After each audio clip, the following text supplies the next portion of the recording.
कहानी की शुरुआत ज़ॉम्बी अपोकलिप्स के बीच शुरू होती है, जहां मॉली और निकलास वेगास से अपनी जान बचाकर भाग रहे थे। चारों तरफ तबाही फैली थी और शहर अब रहने लायक नहीं बचा था। अब उनका प्लान था कि वे किसी तरह एयरफील्ड तक पहुंच जाएं, जहां उनके कुछ दोस्त इंतजार कर रहे हैं और वहां से प्लेन लेकर ज़ॉम्बियों के इलाके से दूर निकल जाएं। लेकिन रेगिस्तान के बीच सफर करते हुए अचानक मॉली की तबीयत बिगड़ने लगती है। मजबूरी में निक गाड़ी रोक देता है ताकि वह थोड़ी देर आराम कर सके, लेकिन उनकी परेशानी यहीं खत्म नहीं होती। जैसे ही मॉली वापस गाड़ी में बैठती है, गाड़ी का पिछला टायर एक गहरे गड्ढे में फंस जाता है और कितनी भी कोशिश करने पर बाहर नहीं निकलता। निक घबराकर अपना मोबाइल निकालता है और अपने दोस्त जिमी को कॉल करने की कोशिश करता है। तभी मॉली की नजर दूर रेगिस्तान में एक परछाई पर पड़ती है। ध्यान से देखने पर दोनों समझ जाते हैं कि कोई उनकी तरफ बढ़ रहा है। वह कोई इंसान नहीं बल्कि सूट टाई पहने एक ज़ॉम्बी था जो बेहद धीमी चाल से उनकी ओर आ रहा था। निक फौरन डैशबोर्ड से पिस्तौल निकालता है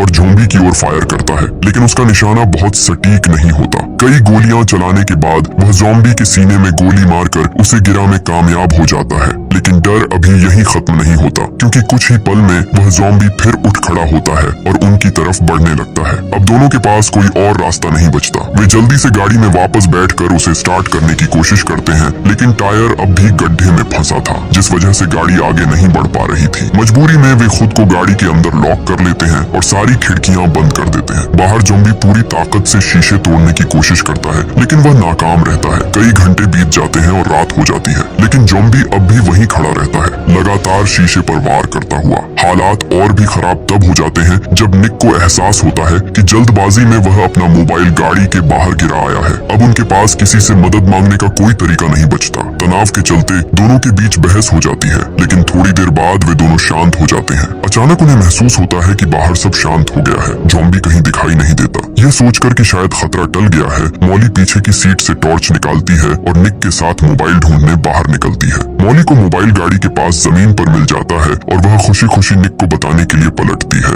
लेकिन तभी सब कुछ एक पल में बदल जाता है। अचानक वही ज़ॉम्बी पीछे से हमला करता है और निक की गर्दन में काट लेता है। मॉली अपने आंखों के सामने यह सब होते हुए देखती रह जाती है। चाहकर भी वह कुछ नहीं कर पाती और कुछ ही पलों में ज़ॉम्बी उसके बॉयफ्रेंड को पूरी तरह नोच खाता है। डर और सदमे में मॉली भागकर गाड़ी में वापस जाती है। जल्दी जल्दी अपना बैग खाने पीने के सामान से भरती है और वहां से निकलने की तैयारी करती है, लेकिन तभी ज़ॉम्बी फिर गायब हो जाता है। उसे लगता है कि शायद वह बच गई है, मगर अगले ही पल वही ज़ॉम्बी उसके बिल्कुल पास आ जाता है और उस पर हमला करने की कोशिश करता है। इस बार मॉली किसी तरह दूसरी तरफ के दरवाजे से निकलकर अंधेरे रेगिस्तान में दौड़ पड़ती है। किस्मत से वह पूरी रात जिंदा बची रहती है। सुबह होते ही उसे एहसास होता है कि एयरफील्ड अभी भी बहुत दूर है। जब वह अपना बैग चेक करती है तो उसमें बस कुछ बोतल पानी और चॉकलेट बार ही होते हैं, जिन्हें पूरे सफर में चलाना है। थकी हारी होने के बावजूद मॉली हार नहीं मानती और घंटों रेगिस्तान में चलती रहती है। रात होने पर वह एक छोटी सी आग जलाकर आराम करती है, लेकिन उसका पीछा करने वाला ज़ॉम्बी फिर से लौट आता है और उस पर हमला करने की कोशिश करता है। मॉली किसी तरह उससे बचकर एक पहाड़ी की तरफ भागती है और थकान के कारण एक चट्टान पर ही सो जाती है।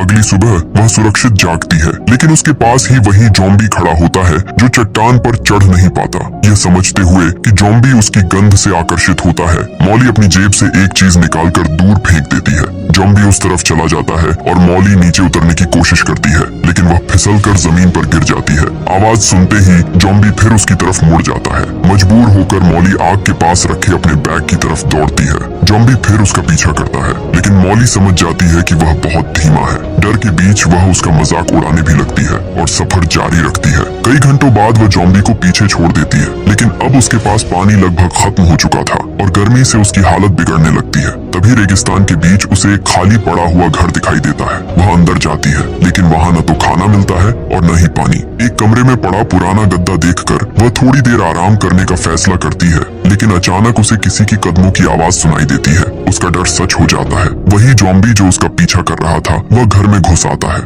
मॉली भागकर बाथरूम में छुप जाती है और शॉवर के पर्दे के पीछे खड़ी हो जाती है। ज़ॉम्बी उसकी गंध सूंघकर वहीं पहुंच जाता है। हालात और भी भयानक तब हो जाते हैं जब बाथटब में एक बिच्छू उसके शरीर पर रेंगने लगता है। बिना कोई आवाज किए मॉली खुद को संभालती है। आखिरकार ज़ॉम्बी वहां से चला जाता है। मौका मिलते देखते ही वह बिच्छू को मारती है और चुपचाप घर से निकल जाती है। बाहर आकर वह फिर से जिमी को कॉल करने की कोशिश करती है, लेकिन अभी भी नेटवर्क नहीं मिलता। उसका आखिरी पानी भी खत्म होने वाला था और दूर दूर तक कोई बस्ती नजर नहीं आ रही थी। निराशा के बीच अचानक उसे फिर वही ज़ॉम्बी दिखाई देता है जो अब भी इंसानी मांस की तलाश में था। मॉली समझ जाती है कि इससे बचना आसान नहीं है। वह पत्थर उठाकर उस पर फेंकती है, लेकिन उससे कोई फर्क नहीं पड़ता। वह ज़ॉम्बी के सिर पर वार करने का सोचती है, लेकिन निक के साथ हुआ हादसा याद आते ही भागने का फैसला करती है। पीछा जारी रहता है। गुस्से और थकान में मॉली ज़ॉम्बी को गालियां देने लगती है। तभी उसे एहसास होता है कि उसकी बेवकूफी ही उसकी ताकत है, क्योंकि ज़ॉम्बी ऊंचाई पर नहीं चढ़ सकता। इस सोच के साथ वह एक पहाड़ी पर बनी गुफा तक चढ़ जाती है और कुछ घंटों तक वहीं आराम करती है। सुबह होने पर वह अपना सामान देखती है, जहाँ खाने में बस एक चॉकलेट, थोड़ा सा पानी और एक ड्रिंक बची होती है। फिर भी जिंदा रहने की जिद उसे आगे बढ़ने की ताकत देती है। काफी देर चलने के बाद उसे दूर सड़क दिखाई देने लगती है और उसे लगता है कि शायद अब उसका बच पाना पॉसिबल है। लेकिन उसकी खुशी ज्यादा देर नहीं टिकती, क्योंकि अचानक उसे एहसास होता है कि सामने से एक भयानक रेत का तूफान बहुत तेजी से उसकी ओर बढ़ रहा है। हालात बिगड़ते देख मॉली पीछे हटने की कोशिश करती है, लेकिन कुछ ही पलों में रेत का विशाल बादल चारों तरफ फैल जाता है और उसकी आंखों के सामने सब कुछ धुंधला हो जाता है। तेज हवा और उड़ती रेत की वजह से मॉली कुछ भी साफ नहीं देख पाती। इसी कारण वह यह नहीं समझ पाती कि वही ज़ॉम्बी एक बार फिर उसके बेहद करीब आ चुका है और उस पर हमला करने की कोशिश कर रहा है। फिर भी हिम्मत जुटाकर मॉली किसी तरह उससे खुद को बचा लेती है, लेकिन तूफान की ताकत इतनी ज्यादा होती है कि वह उसे जमीन पर गिरा देती है और मॉली बेहोश हो जाती है। कई घंटे बाद जब रेत का वो विशाल बादल छंट जाता है, तब वहाँ सिर्फ मॉली ही बची होती है और वो भी जिंदा। वह धीरे धीरे होश में आती है, उठती है और तभी उसकी नजर सड़क पर से गुजरते एक ट्रक पर पड़ती है। वह पूरी ताकत से मदद के लिए चिल्लाती है। ट्रक रुकता है और उसमें से दो दोस्त टेड और जेसन नीचे उतरते हैं। वे तुरंत मॉली को पानी देते हैं और उसे गाड़ी तक ले जाते हैं। गाड़ी में बैठकर मॉली उन्हें बताती है कि वह एक एयरफील्ड की तरफ जा रही थी, लेकिन रेत के तूफान में उसका बैकपैक कहीं खो गया। ये जानकर दोनों दोस्त बैकपैक ढूंढने निकल जाते हैं और इस दौरान मॉली को पहली बार आराम से बैठने और सांस लेने का मौका मिलता है, वो भी तब से जब से उसका सामना ज़ॉम्बी से हुआ था। वह अपने मोबाइल फोन की बैटरी भी चार्ज कर लेती है, लेकिन जैसे ही वह गाड़ी के सनरूम में लगे शीशे में देखती है, उसकी नजर एक तस्वीर पर पड़ती है, एक पिता और उसके बेटे की, जो अब मर चुके हैं। ये देखकर मॉली के मन में शक पैदा होता है, क्योंकि तस्वीर में दिख रहा युवक वही कैप पहने हुए था जो उन दोनों में से एक ने पहन रखी थी। उसका शक गहराता है और तलाश करने पर मॉली को एक जैकेट के नीचे कैदी की वर्दी मिलती है। अब उसे यकीन हो जाता है कि ये दोनों भागे हुए अपराधी हैं। कुछ देर बाद टेड और जेसन बैकपैक लेकर लौट आते हैं और मॉली से एयरफील्ड का रास्ता पूछते हैं। मॉली जगह बताने से मना कर देती है, बस उनकी मदद के लिए धन्यवाद कहती है और कहती है कि अब वह अकेले ही आगे जाएगी। लेकिन तभी दोनों अपराधी अपनी असली शक्ल दिखा देते हैं। जेसन मॉली के चेहरे पर कपड़ा बांध देता है और टेड उसे जबरदस्ती गाड़ी से बाहर खींचकर एक चाकू दिखाता है। वह धमकी देता है कि अगर उसने एयरफील्ड की जगह नहीं बताई तो वह उसे भी उसी तरह मार देगा, जैसे उसने गाड़ी के मालिक और उसके बेटे को मारा था। अब मॉली के पास कोई और रास्ता नहीं होता और वह एयरफील्ड का ठिकाना बता देती है, लेकिन अपराधियों का दिल अब भी नहीं भरता। वे उसे गाड़ी के पीछे ले जाकर उस पर और ज्यादा हमला करने की कोशिश करते हैं। तभी इस बेबस और खौफनाक हालात में एक बिना उम्मीद के मदद सामने आती है। वही ज़ॉम्बी जो रेगिस्तान में लगातार मॉली का पीछा कर रहा था, रेत के नीचे से निकलकर गाड़ी की ओर बढ़ने लगता है। जेसन, जो टेड को मॉली पर हमला करते हुए देख रहा था, वह ज़ॉम्बी को उसकी ओर आते देख लेता है, लेकिन उसे चेतावनी देने का वक्त नहीं मिलता। अगले ही पल ज़ॉम्बी टेड की गर्दन में दांत गड़ा देता है और उसे जमीन पर गिराकर बेरहमी से उसका चेहरा नोचने लगता है। पूरा मंजर देखकर मॉली सदमे में आ जाती है, लेकिन खुद को संभालते हुए किसी तरह उठ खड़ी होती है। इसी बीच जेसन गाड़ी में बैठकर वहाँ से भाग निकलता है। यह डरावना नजारा मॉली को उसके अतीत की याद दिला देता है। एक पल के लिए उसे खुद को एक छोटे लड़के के पास खड़ा हुआ महसूस होता है, जो शायद उसका बेटा है, लेकिन वह जानती है कि रुकने का वक्त नहीं है, क्योंकि ज़ॉम्बी जल्द ही अपना शिकार खत्म करके फिर उसका पीछा करेगा।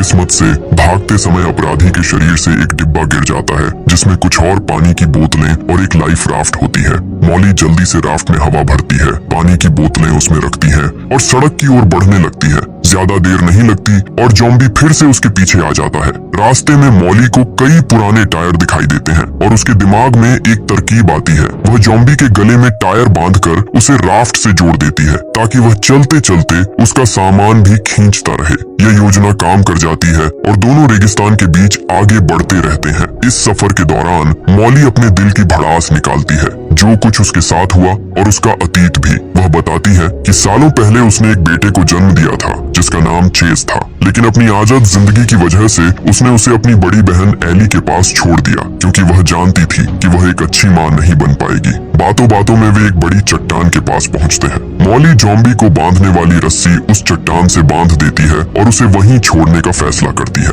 लेकिन जैसे ही वह ऐसा करती है, जॉम्बी पूरी ताकत से उसके पीछे आने की कोशिश करता है। यह देखकर मॉली के मन में अपराध बोध जाग उठता है। अपने जमीर से लड़ते हुए वह जॉम्बी के सामने खड़ी होती है और उससे वादा करती है कि अगर वह ठीक से बर्ताव करना सीखे तो वह उसे आजाद कर देगी। मॉली टायर खोल देती है और जॉम्बी को मुक्त कर देती है। जॉम्बी तुरंत उसकी ओर बढ़ता है, लेकिन मॉली सख्ती से उसे रुकने का आदेश देती है। हैरानी की बात यह होती है कि जॉम्बी उसकी बात मान लेता है। अब जॉम्बी पूरी तरह उसके काबू में होती है। इसके बाद मॉली ऊंचाई पर एक और अलाव जलाती है। शाम ढलते ही वह अपने नए साथी को अपने अतीत के और भी किस्से बताती है। वह बताती है कि वह और उसका बेटा कभी डोरी से जुड़े 2 डिब्बों से चाइनीज व्हिस्पर्स खेला करते थे। बेटे से अलग होने के बाद से मॉली चेस की आखिरी याद के तौर पर उन डिब्बों में से एक हमेशा अपने साथ रखती आई है। ये सब बताने के बाद मॉली रात भर आराम करती है। अगली सुबह वह और जॉम्बी सड़क तक पहुंच जाते हैं। ठीक उसी समय कई सैन्य गाड़ियां वहां से गुजरती हैं। डर के मारे मॉली अपने दोस्त को सड़क के दूसरी ओर छिपा देती है ताकि सैनिक उसे मार न दें। लग रहा था कि किसी ने उन दोनों को नहीं देखा,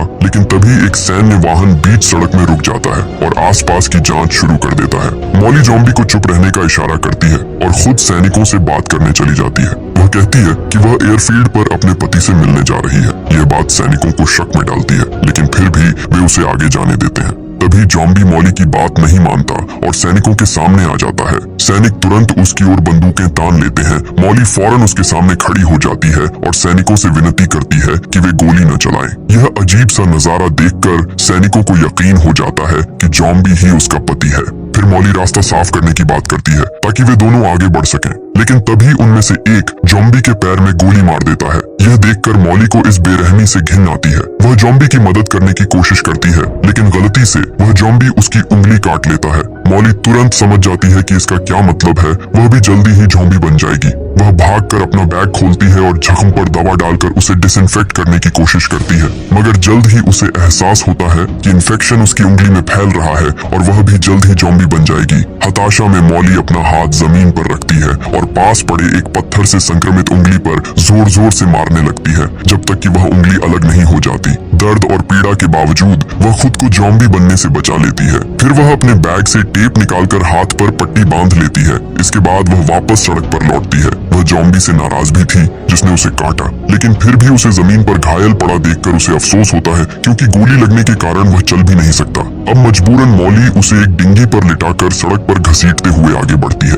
कुछ देर बाद उसे दूर एयरफील्ड दिखाई देता है, लेकिन तब तक उसका जॉम्बी दोस्त आगे बढ़ने की ताकत खो चुका होता है। मॉली उसे उठने के लिए कहती है, लेकिन जॉम्बी अपने सूट की जेब की ओर इशारा करता है। मॉली जेब चेक करती है और उसे एक वॉलेट मिलता है जिसमें उसकी पहचान होती है। जॉम्बी का नाम डेरिल था। जब वह इंसान था, उसे एक तस्वीर भी मिलती है जिसमें डेरिल एक युवा महिला के साथ था जो शायद उसकी पार्टनर थी। मॉली समझ जाती है कि डेरिल भी उसी की तरह हालात का शिकार था। वह अपने दोस्त को आखिरी दया देने का फैसला करती है। सड़क से एक बड़ा पत्थर उठाकर वह डेरिल के पास जाती है और रास्ते में उसकी मदद के लिए उसका धन्यवाद करती है। फिर वह पत्थर से वार करके उसके जॉम्बी दोस्त के दर्द को हमेशा के लिए खत्म कर देती है। इसके बाद मॉली अकेले सड़क पर आगे बढ़ती है और आखिरकार एयरफील्ड पहुंचती है। वहाँ आसपास सभी जगह सुनसान लगती है, लेकिन उसे बीच में खड़ी एक लाल कैडिलैक दिखती है। जैसे ही वह पास जाती है, उसे गोली चलने की आवाज सुनाई देती है और वह तुरंत गाड़ी के पीछे छिप जाती है। दूर से उसे दिखता है कि गोली चलाने वाला जिमी है। जब जिमी को एहसास होता है कि मॉली अभी इंसान है, तो वह फायरिंग रोक देता है। सब साफ हो जाने पर मॉली बताती है कि रास्ते में उसका बॉयफ्रेंड मर गया। जिमी भी बताता है कि उसे भी रास्ते में जॉम्बी मिले थे। उसका एक साथी काटा गया था, लेकिन उसने ये बात छुपाई। जैसा कि होना था, वह जॉम्बी बन गया और बाकी लोगों को भी संक्रमित कर दिया। लेकिन जिमी किसी तरह बच निकला और उसने उन सभी संक्रमित लोगों को एयरफील्ड के एक वेयर हाउस में बंद कर दिया। जिमी के साथ उसका मैकेनिक दोस्त रॉबी भी जिंदा था, जो शहर से भागने के लिए प्लेन ठीक कर रहा है। आखिरकार जहाज तैयार हो जाता है और तीनों मेक्सिको जाने की तैयारी करते हैं। लेकिन आखिरी पल में मॉली रुकने का फैसला करती है। उसे अपनी बहन और बेटे की चिंता सताने लगती है। वो एयरफील्ड के स्टेशन पर जाकर अपनी बहन को कॉल करती है, लेकिन हर बार कॉल वॉइसमेल पर चला जाता है। मॉली को डर लगता है कि कहीं कुछ बुरा तो नहीं हो गया। वह बार बार कॉल करती है और आखिरकार दूसरी तरफ उसके बेटे की आवाज सुनाई देती है। लड़का बताता है कि उसकी मौसी और गोद ली हुई माँ कई दिनों से लापता है और वह अपने कमरे में छिपा हुआ है। मॉली अपने बेटे से वादा करती है कि वह उसे लेने आएगी और उसे तब तक छिपे रहने को कहती है। नए हौसले के साथ मॉली कैडिलैक की ओर दौड़ती है, लेकिन पता चलता है कि चाबियां गाड़ी में नहीं है। उसे जिमी के जॉम्बी बने दोस्तों की याद आती है। वह रिंच से जंजीरें तोड़कर वेयर हाउस में घुसती है। अंदर उसे एक जॉम्बी जमीन पर पड़ा मिलता है, लेकिन तलाशी लेने पर चाबियां नहीं मिलती। तभी एक दाढ़ी वाला जॉम्बी हमला करता है। मॉली रिंच से उसके सिर पर वार करती है और उसे मार गिराती है, लेकिन उसके पास भी चाबियां नहीं होती। खोज जारी रखते हुए वह बॉयलर रूम में जाती है, जहां एक जॉम्बी पीठ के बल पड़ा होता है। जैसे ही वह मुड़ता है, मॉली डरकर गिर जाती है और रिंच हाथ से छूट जाता है। जॉम्बी उस पर झपटता है। तभी मॉली को पास पड़ा एक ड्रिल दिखता है। वह किसी तरह ड्रिल पकड़ती है और जॉम्बी के माथे में घुसाकर उसे खत्म कर देती है और बाल बाल बच जाती है। बाद में उसकी जेब में उसे आखिरकार कैडिलैक की चाबियां मिल जाती हैं। मॉली तेजी से गाड़ी चलाकर अपने बेटे को बचाने निकल पड़ती है। रास्ते में उसे अपने जॉम्बी दोस्त की याद आती है, जिसने अनजाने में इस भयानक सफर में उसकी मदद की थी। कई घंटे बाद वह लास वेगास पहुंचती है और उस मोहल्ले में जाती है जहां उसकी बहन एली रहती थी।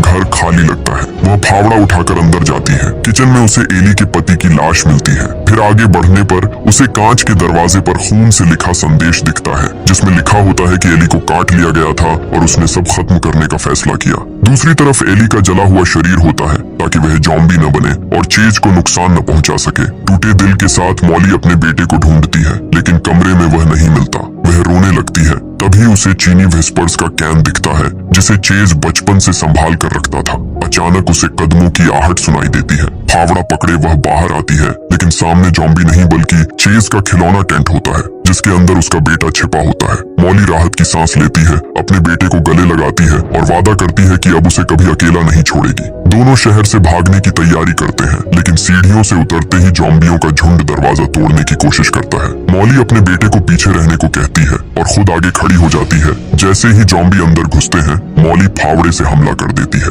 मॉली और चेज जॉम्बी अपोकलिप्स से बच पाए या नहीं, ये एक रहस्य ही रह जाता है। और इसी के साथ ये कहानी यही खत्म हो जाती है। तो आपको ये फिल्म कैसी लगी, नीचे कमेंट में जरूर बताना। मिलते हैं अगली वीडियो में।